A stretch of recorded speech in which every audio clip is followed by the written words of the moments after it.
நம்ம ஒரு வழியாக வந்து 16வது கொண்ட ஊசியில் இறங்கிட்டு இருக்கோம்.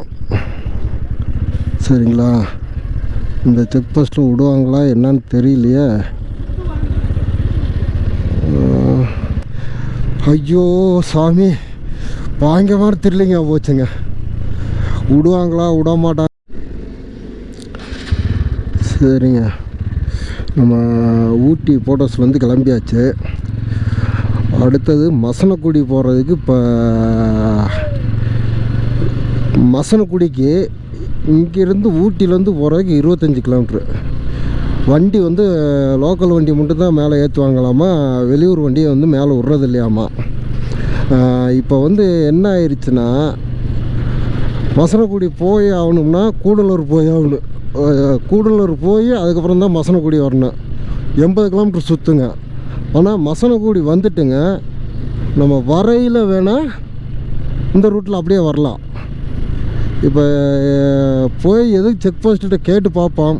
விட்டாங்கன்னா மேலே போய்க்கலாம், இல்லை அப்படிலாம் போகக்கூடாது அப்படின்ட்டாங்கன்னா திரும்பி வந்து கூடலூர் போய் கூடலூர்லேருந்து ரிட்டன் நம்ம வந்து மசனக்குடி வந்துட்டு மசனக்குடியிலேருந்து அப்படியே நம்ம இது போய்க்கிற வேண்டியதான், வேறு வழி இல்லை. சரி வாங்க, மணி வேறு இப்போ எத்தனை ஆச்சுன்னு பார்த்தீங்கன்னா கரெக்டாக மணி 5 ஆக போகுது. கரெக்டாக இப்போ அந்த இடத்துக்கு போகிறக்கு மணி எப்படி 5:30 ஆகும் பார்ப்போம். பார்த்துட்டு அதுக்கு தகுந்த மாதிரி ஐடியா பண்ணுவோம். சரிங்களா,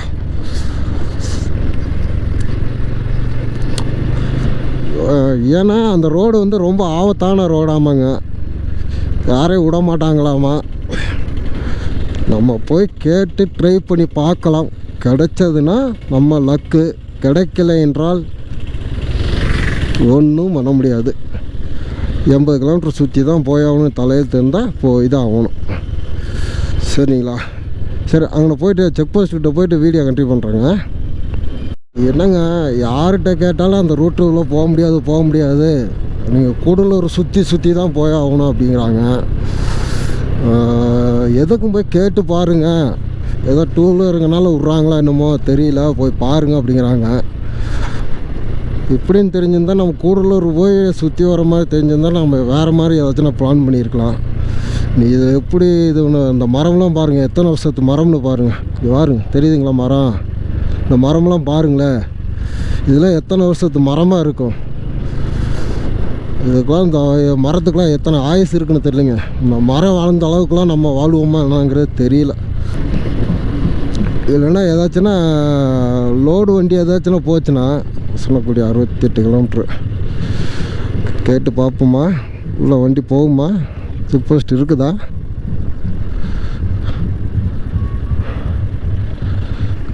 வண்டி இதில் போகலாமா.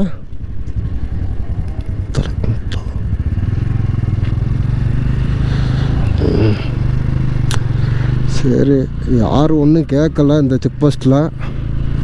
நீ வேறு ஒரு செக் போஸ்ட் எதுவும் அங்கே இருக்குதா என்னன்னு தெரியல. சரி பார்க்கலாம் வாங்க.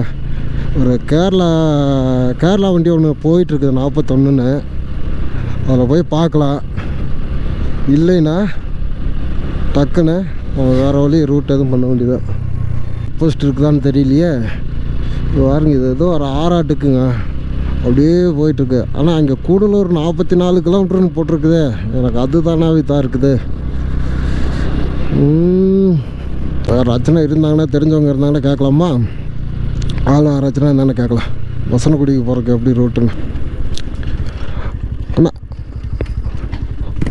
மசனக்குடிக்கு எப்படி T42 எதில் அப்படியா? இவ்வளோ வழியை விட மாட்டாங்களா? அதுக்கு எப்படி வழி? எப்படி இல்லை, அந்த லோக்கல் வண்டி மட்டும் போகிறதுக்கு வழி எப்படி? நேரம் மேலே போச்சுங்களா? ஆமாம், அந்த வழி தான். லோக்கல் மட்டும் விடுவாங்க. லோக்கல் லைசன்ஸ் இருக்குன்னா இல்லை லோக்கல் வண்டி இருக்கும். அப்படி இல்லைன்னா ஏன்னு கேட்டு பார்க்கலாமா? விட மாட்டாங்க. ஃபுல் டவுன் அங்கே ஏற்கனவே நிறைய ஆக்சிடென்ட் ஆகுதுன்னா விட மாட்டாங்க. இந்த வழி தான் போய் இந்த வழி தான் போனேன். இது 80 கிலோமீட்டர் வருங்க. இதுதான் போய் இது கேட்டு பார்க்குறேன். கேட்டு பாருங்க, விட மாட்டாங்க சார். இது வரைக்கும் எந்த வண்டியும் விட்டே இல்லை. இப்படிதான் ஏமாற்றிட்டு இந்த வழியில் போயிடறாங்கன்னு சொல்லி செக் போஸ்ட் பண்ணுறாங்க. கேட்டு பார்க்குறேன்.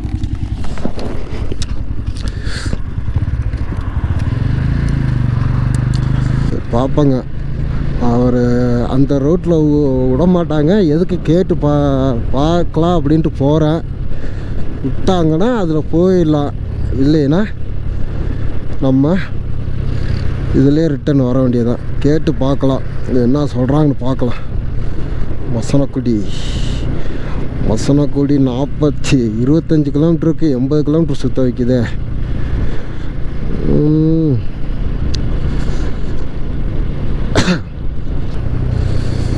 மசனக்குடி 68 கிலோமீட்ரு.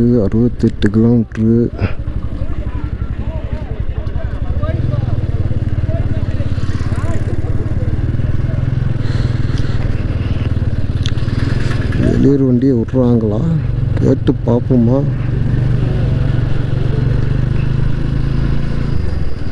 எதுவும் கேட்கல, நம்ம ஆட்டுக்கு வந்துட்டோம். எது விடுவாங்களா விட மாட்டாங்களா பார்ப்போமா வேண்டாமா, ட்ரை பண்ணி பார்க்கலாமா. சரி வா பார்க்கலாம். என்னத்தை தான் ஆகுதுன்னு பார்த்துடலாங்க. விட்டாங்கன்னா இந்த வழியில் போகலாம், இல்லைன்னா ரிட்டன் திரும்பி வருவோம். என்ன தயிர போகுதுப்பா. ஆனால் எல்லா வெளியூர் வண்டி திரும்பி தான் வருது. நம்ம வண்டியை விட்றாங்களா விடலையா பார்ப்போம், பேசி பார்க்கலாம்.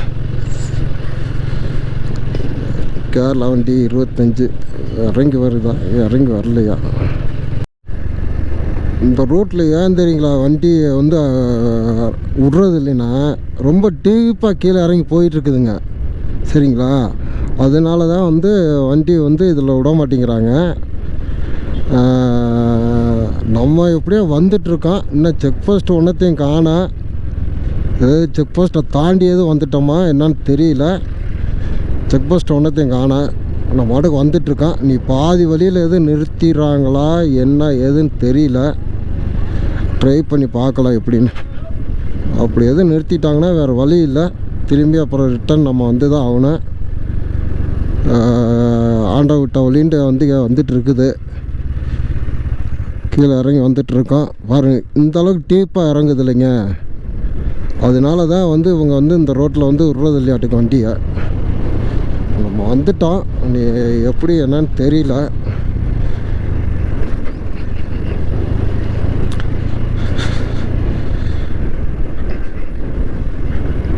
பார்ப்போம் பாருங்க. நம்ம இப்போ ஒன்றும் இல்லைங்க. இப்போ நம்ம வண்டிக்கே வந்துங்க பிரேக் அணைச்சி தான் போகிற மாதிரி இருக்குங்க. சரிங்களா, வெளியூர் வண்டியை ஒரு வண்டியை கூட கிடையாது விட்றது இல்லை அப்படிங்கிறாங்க. செக் போஸ்ட்டில் பார்ப்போம் எப்படின்னு. செக் போஸ்ட் இருக்குதா இல்லை செக் போஸ்ட் முடிஞ்சதான்னு தெரியல. பார்க்கலாம் எப்படின்னு. சரி இருங்க, எதுவும் செக் போஸ்ட் எது வருதா என்னன்னு சொல்லிட்டு பார்த்துட்டு உங்களுக்கு வீடியோ கண்டினியூ பண்ணுறேன். நம்ம ஒரு வழியாக வந்து 16வது கொண்ட உச்சியில் இறங்கிட்டு இருக்கோம். சரிங்களா, இந்த செக் போஸ்ட்டில் விடுவாங்களா என்னன்னு தெரியலையே.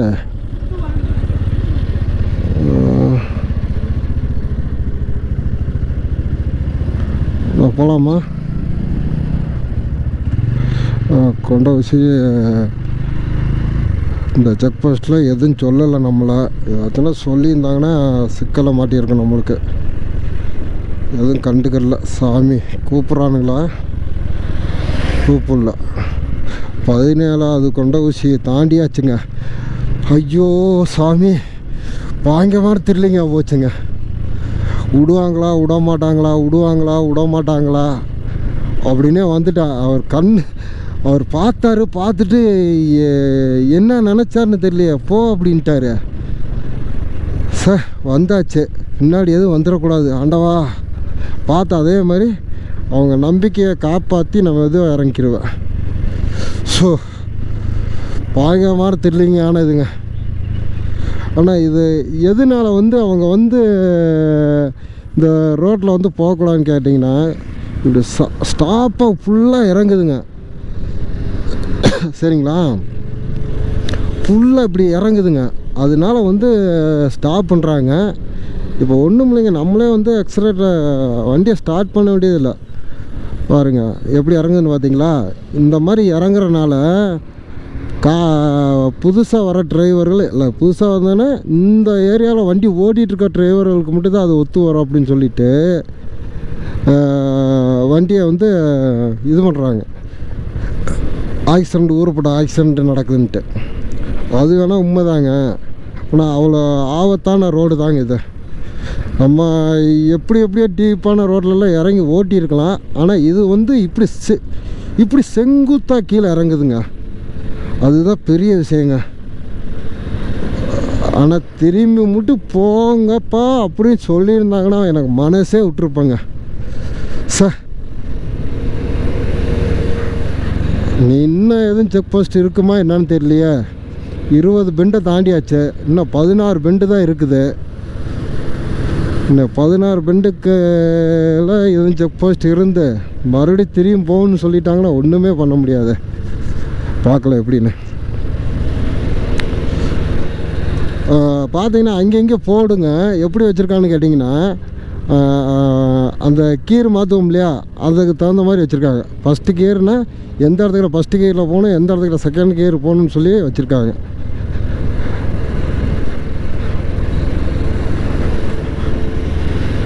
ஆனால் இல்லைன்னா 80 கிலோமீட்டர் சுற்றி இங்கே இந்த இடத்துக்கு வரணுங்க, மசனக்குடிக்கு வரணும். அதனால தான் இப்போ சரி ட்ரை பண்ணி பார்க்கலாமே அப்படின்னு நினச்சிட்டு தான் நான் இதுக்குள்ளே வந்து இப்போ இறங்குனது. பரவாயில்ல, ஃபஸ்ட்டு செக் போஸ்ட்டு உங்கள் நம்மளை கவனிக்கலை. 2வது செக் போஸ்ட்டில் பார்த்தாரு, போ அப்படின்ட்டாரு, வந்துட்டேன். நீ 3வது செக் போஸ்ட்லேருந்து எதுவும் நம்மளை துரத்தி விட்றாங்களா என்னங்கிறது தெரியல. வாங்க போய் பார்ப்போம், சரிங்களா? ஆனால் ரொம்ப ஆபத்தான ஒரு இதாங்க. நான் யூடியூப்பில் போட்டு பார்த்தாங்க, மசனக்குடி இந்த ரோடு வந்து ரொம்ப ஆபத்தான ரோடு அப்படின்னு சொல்லியிருந்தாங்க. இருந்தாலும் வந்திருக்கேன், பார்க்கலாம் எப்படி இருக்குன்னு பார்த்துலாங்க. மெதுவாகவே போகலாங்க.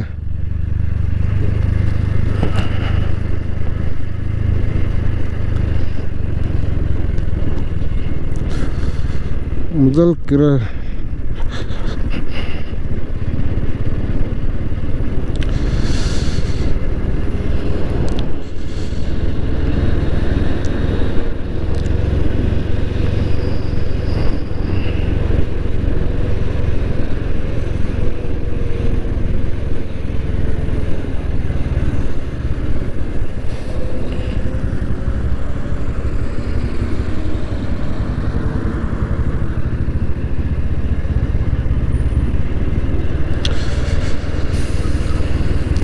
இருபத்தி 21 இன்னும் 15 பெண்ட் இருக்குங்க. அதெல்லாம் எப்படி விட்டுருவாங்களா?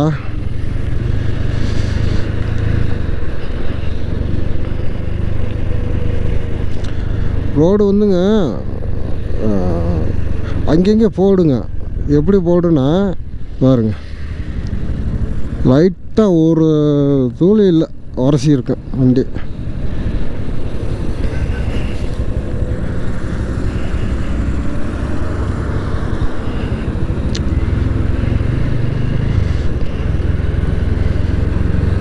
சரி இருங்க, கீழே கொஞ்சம் இன்னொரு 10 பெண்டு போனதுக்கப்புறம் வீடியோ கண்டினியூ பண்ணுறேங்க.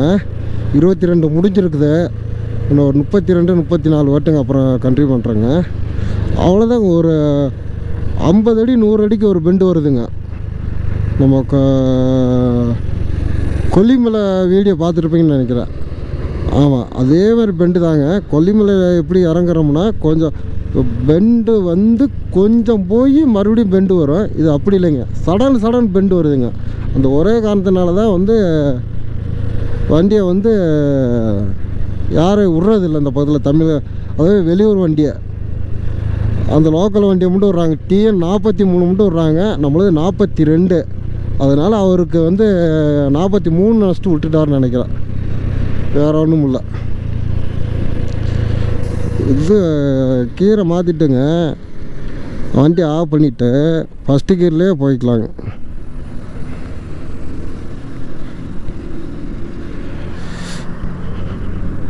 பாருங்கள், வண்டி ஆஃப் பண்ணிட்டேன், நியூட்ரு பண்ணிட்டேங்க. அது வாட்டுக்கு போயிட்டுருக்குது. அப்படியே போட்டுங்க. 25வது பெண்டு வந்தாச்சு பாருங்கள். பட் வீடியோ அப்புறம் கண்டினியூ பண்ணுறேன்னு சொன்னேன், அதுக்குள்ளே 4 பெண்டு வந்துடுச்சு. 25வது பெண்டு தாண்டி வந்துட்டுருக்கோம். இன்னும் ஒரு 11 பெண்டு தாங்க. தாண்டிட்டோம்னா நமக்கு பிரச்சனையே சால்வுங்க. ஆனால் 10 நிமிஷம் 1/4 மணி நேரம் தாங்க அந்த இதுலேருந்து கீழே இறங்குறதுக்கு. வீணா ஒரு 1/2 மணி நேரம் தான் வச்சுக்கோங்க. அந்த 1/2 மணி நேரத்துக்குள்ளே இத்தனை ஆபத்துங்க. பாருங்க இந்த ராரியே எப்படி போய் பெண்டு திரும்புதுன்னு வருங்க.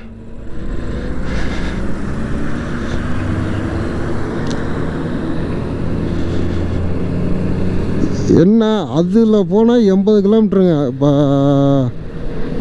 நான் கூடலூர் போகிறதுக்கே நைட்டு 7:30 மணி ஆகும்ட்டாங்க. அப்புறம் கூடலூர்லேருந்து மறுபடியும் இங்கே வர்றதுக்கு மசனக்குடி வர்றதுக்கு 30 கிலோமீட்டருங்க. அவன் கிட்டத்தட்ட பார்த்தீங்கன்னா நைட் 10 மணி ஆயிருங்க. இதுனா 1.5 மணி நேரம் தாங்க. 1.5 மணி நேரத்தில் நம்ம மசனக்குடி போயிடலாங்க. மசனக்குடியில் போய் நல்ல ரூமு கம்மியான பட்ஜெட்டில் ரூம் கிடைக்கிற இடத்துல ஆல்ட்டு பண்ணிட வேண்டியதான். ஆல்ட்டு பண்ணிவிட்டு அப்படியே வீடியோ கண்டினியூ பண்ணுறேங்க. 4-5 கார் இந்த மாதிரி தான் ஓரம் கட்டி நின்று அப்படியே நிற்கிது.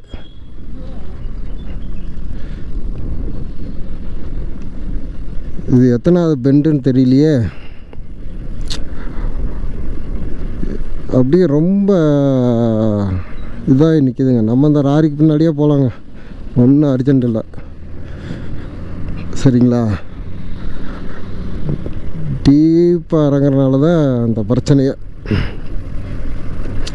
அந்த பிரேக்கில் காலை வச்சு அமுத்திட்டே வரோம் இல்லைங்க, அந்த ட்ரம்மு ஹீட்லுங்கனால ட்ரம்மு ஹீட் ஆகி அப்படியே பிரேக் பிடிக்காமல் ஆக்சிடெண்ட் ஆகிருதாட்டுக்குங்க. காரு பஸ்ஸு இதுக்கெலாம். அதனால தான் இந்த ரோட்டை வந்து மெயினாக வந்து விட்றதே இல்லை.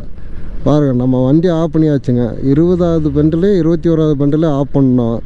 அது வார்டுக்கு இறங்கி வந்துகிட்டே இருக்குதுங்க. அதே மாதிரிங்க அந்த தொட்டப்பட்டையில் வண்டியை ஆன் பண்ணி அந்த இதை மட்டும் எடுத்து பெண்டில் திருப்பினதாங்க. அதுக்கப்புறம் வண்டி ஆஃப் பண்ணிட்டாங்க.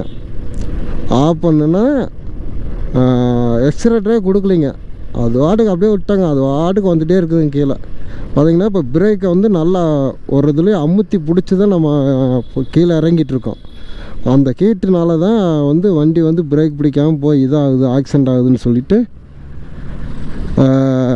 வண்டியெல்லாம் இதில் விட்றது இல்லையாட்டுக்குங்க. பிரேக்கில் கால் எடுத்தோம்னா எவ்வளோ ஸ்பீடாக போகுதுன்னு பாருங்கள். பிரேக்கில் கால் எடுத்தால் ஓவர் ஸ்பீடு வண்டி. பிரேக்கில் அமுத்தி லைட்டாக பாருங்கள், ஃப்ரண்ட் பிரேக்கையும் லைட்டாக பிடிச்சி அப்புறம் இறக்கிட்டு இருக்கேன் வண்டியை. பாருங்க, நெடுஞ்சாலைத்துறை ஆபத்தான மலைப்பகுதி, கவனமாக செல்லவும். ஒவ்வொரு வருஷம் எத்தனை ஆக்சிடெண்ட் ஆகிருக்குன்னு சொல்லிட்டு போட்டிருக்காங்க. தெரியுதுங்களா? அப்போ பிரேக்கில் கால் எடுத்துட்டேன், எவ்வளோ ஸ்பீடாக போகுதுன்னு பாருங்க. பிரேக்கில் கால் எடுத்து கையை எடுத்தால் வண்டி ஓவர் ஸ்பீடுங்க. தெரியுதுங்களா? 34வது பெண்டு, இன்னும் 2 பெண்டு தான் இருக்குங்க. நம்ம தம்பி பாருங்கள், இன்னும் 2 பெண்டை தாண்டிட்டு நம்மளுக்கு பிரச்சனை சால்வ்னு நினைக்கிறேங்க. அதுக்கப்புறம் செக் போஸ்ட் இல்லைன்னு நினைக்கிறேன். சல்லுன்னு போயிடலான்னு நினைக்கிறேன். 35வது இருந்தாச்சுங்க. 36வது பெண்டா? இதான் 36வது பெண்டு. அவ்வளோதான் பெண்டு முடிஞ்சதா? TN 43 தொட்டக்காடு. அவ்வளோதான் முடிஞ்சதுங்களா என்னன்னு தெரியலையா? விபத்து பகுதி பாருங்கள். இந்த பாறையில் இப்படி பக்கத்தால் இருந்ததுன்னா எப்படி? ஆனால் ஏறையில் எந்த ஒரு வண்டி வேணாலும் ஏறுதுங்க. இறங்கையில் தான் வண்டி பார்த்து இதாக மாட்டேங்குங்க. ரொம்ப ஆபத்தான இதாங்க.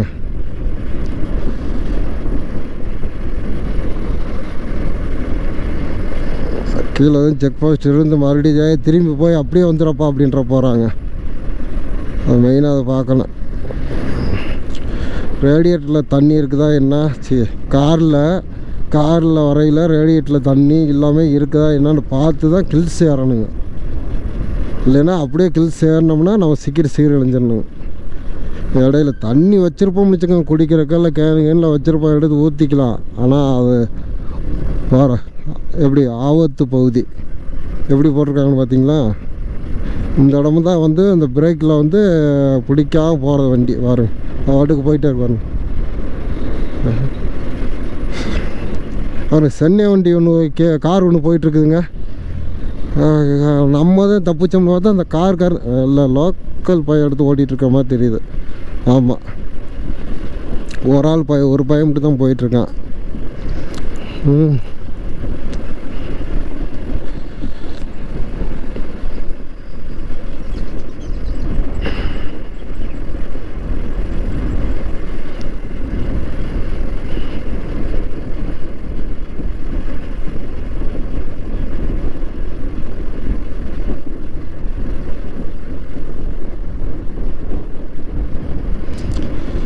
சரி,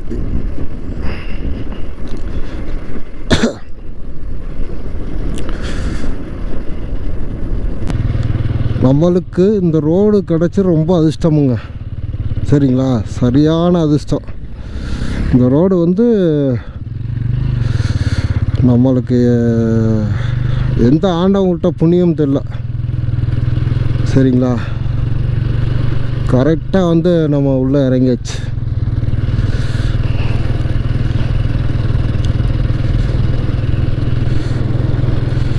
யானைகள், மான், சிங்கம், சிங்கம் கண்ணுக்கு சிக்காது, புலி சிக்குதான்னு தெரில, சிறுத்தை சிக்கும், அது எது இருக்குதான்னு தெரில. அப்படியே பார்த்து கவனமாக தான் ஓட்டிகிட்டு போனோம். வாங்க,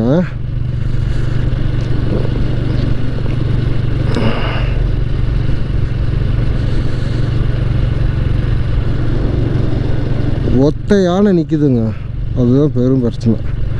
ஒத்தான நிற்கக்கூடாது, கூட்டமான ஆணை இருந்ததுன்னா ரொம்ப சந்தோஷமாக. இத்தனை நாள் நம்ம கண்ணுக்கு சிக்கலேன்னு சொல்லிட்டு எங்கெங்கே அலைஞ்சோம்.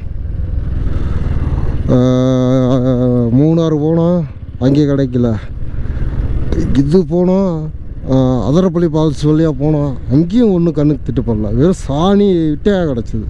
இங்கே தான் ஆனை, மான், குரங்கு எல்லாம் பார்த்தோம். அவ்வளோ ஒரு அருமையான ரோடு இது. வரையில் இதில் வந்தாலும் பார்க்கலாம், ஆனால் ஏற்றம் வரையில் இறக்கம் ரெண்டுமே ஆபத்தானது தான்.